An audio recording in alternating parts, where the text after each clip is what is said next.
Hello everyone, welcome back to the Modern History of the Philippines for Dummies Part 2. Everyone, last time we left off at the Bataan Death March.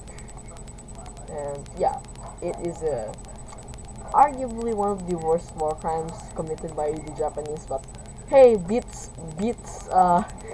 December 13th, 1937. Do not Google that, guys, please. Anyways, now we're going to the Japanese occupation. As per Japanese military tradition, like other places occupied by the Japanese, was oppressed and experienced war crimes. Yeah, like those type of war crimes. The Japanese also had the Kempeitai military police. The Kempeitai also had civilian secret police, espionage and counterintelligence roles within Japan's occupied territories, such as the Philippines. And it was notorious for its brutality and role in suppressing dissent. Yeah, these people. And the government in exile. Now, after the Philippines was captured, the government of the Commonwealth of the Philippines went into exile in America. Following the death of Manuel Quezon due to tuberculosis, Sergio Osmeña became the new president of the government in exile of the Commonwealth of the Philippines in August 1944. That guy, Sergio Osmeña Sr. And the Second Republic of the Philippines, also known as the Puppet Republic. Now, during the Japanese occupation of the Philippines, President Manuel L. Quezon left Manila under the rule of Jose V. Vargas. The Japanese established the city as the capital and dissolved the Commonwealth of the Philippines, forming the Philippine Executive Commission. The Kalibapi, a political party, was created, banning all other political parties and creating a new governing alliance. Its first dictator general was Benigno Aquino Sr. The Kalibapi elected 54 members to the Philippine National Assembly, and that year is the Kalibapi. 3 days after establishing National Assembly, its inaugural session was held at the pre-war legislative building. It elected by majority Benigno S. Aquino as its first speaker and Jose P. Laurel as president of the Second Republic of the Philippines, who was inaugurated on October 14, 1943 at the foundation of the Republic, the legislative building. That guy. Now, the resistance groups.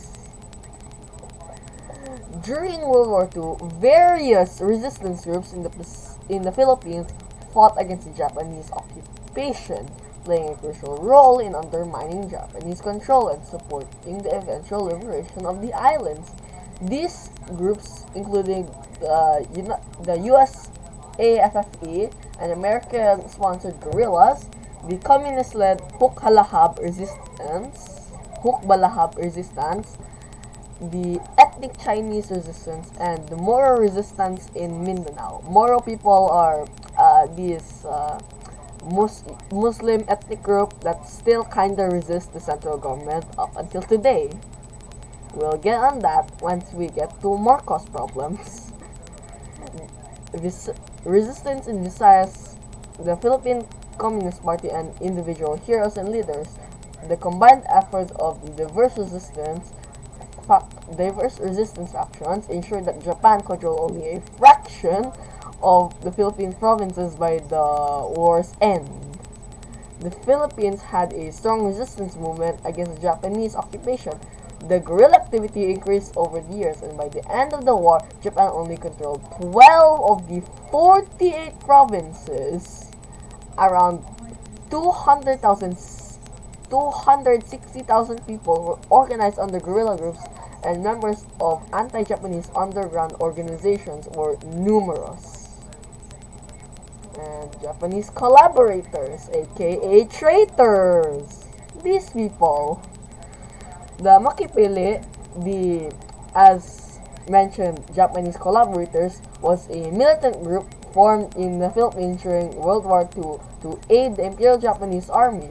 Its leaders were appointed with ranks equal to their Japanese counterparts, despite President Laurel's lack of cooperation. The group was established with the support of Japanese military administration. The group's members were not loyal to the Philippines but to Japan. Talk about treason, guys. Slide. And the liberation. In many speeches, General MacArthur said, "I shall return," referring to the promise of eventually returning and liberating the Philippines, and he made through that promise.